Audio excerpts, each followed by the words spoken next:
Good morning everyone, welcome back to another video. If you don't know me, my name's Mark. I'm a Porsche Cayman owner and I also lease a BMW i3S. Today is just a quick video rounding up how I got on at the recent Autosolo. I've owned this for 830 days now, done 7 Autosolos in total, 5 in this, and there's a few things that I learned at the last Autosolo which I'm going to share with you today.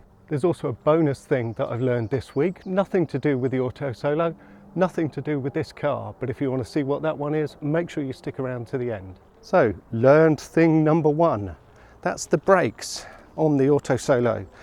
I just went with standard pads, I say standard, OEM equivalent pads made by Textar. They're a bit of an unknown quantity, they're really quite cheap, total set front and rear, not much over £100, but they performed really well.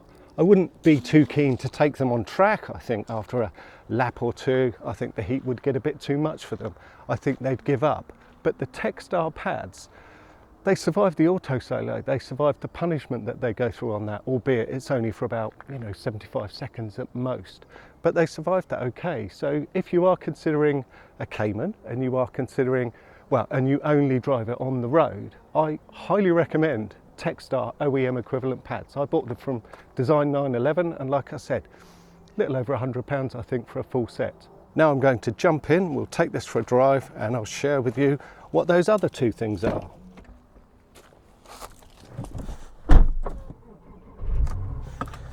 Continuous recording will now start.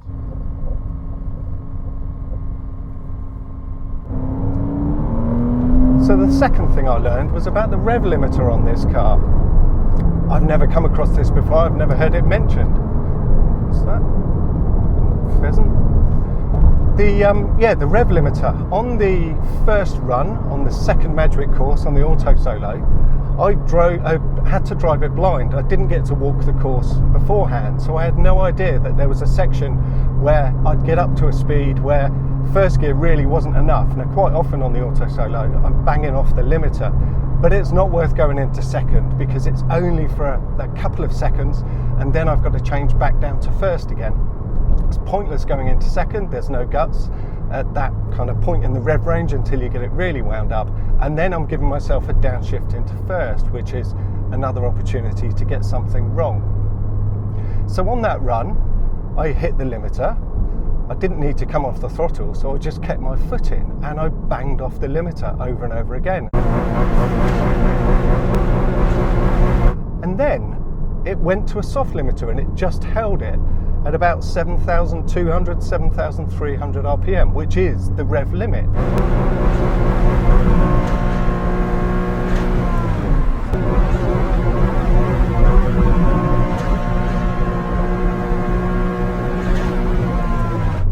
I've never noticed that before, I've never known that before, I've never held it on the hard limiter long enough for it to become a soft limiter.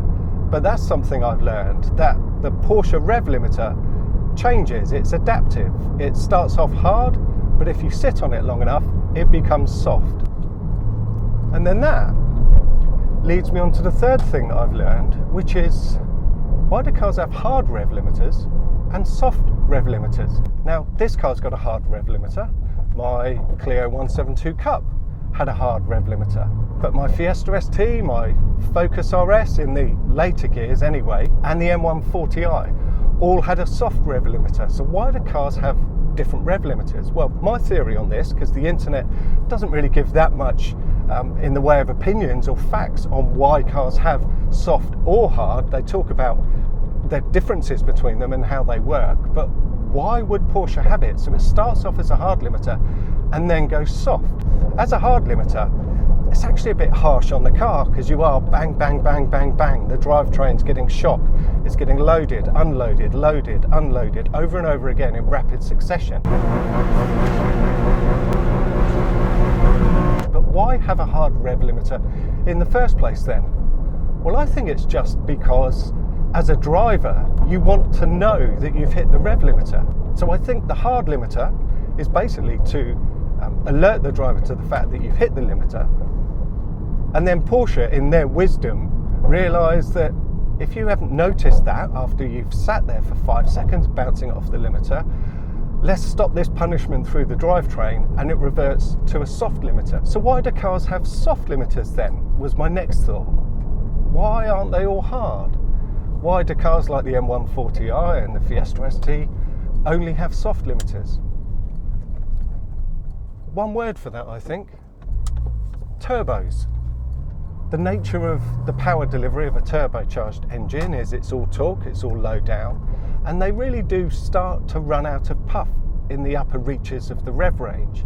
I've been in cars with people on track that are turbocharged, and the car's sat on the red line, it's not going any faster, but the driver just simply hasn't realised that they've run out of revs. And Porsche, as I said, in their wisdom, think you can have 5 seconds of hard limiter action, but if that isn't enough to make you realise you're on the limit, then it goes to a soft limiter. So those are the three things that I learned on the Autosolo, and I've thought about since then. How did I actually get on? The results for the day. Well, it turns out, after all, that I came 5th out of 57 entrants in total. First again was Rod in his Tesla Model 3. Then we had Alex in his Caterham 7, Rob in his Boxster GTS, and then 4th was Ian in his Alpine A110. So I'm happy enough with that. All of those cars that are ahead of me really do belong ahead of me.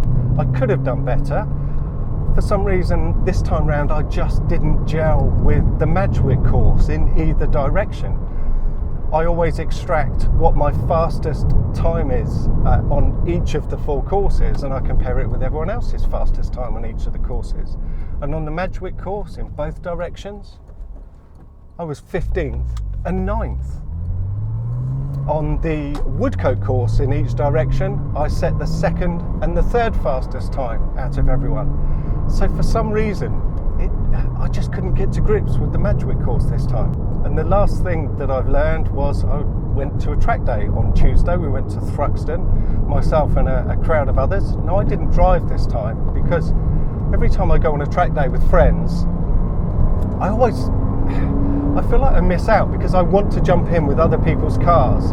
And yet, because I've paid and I've taken my car, all I want to do is drive my car, and I never get to passenger ride with everyone else. And you know, there's some people with some very, very nice cars.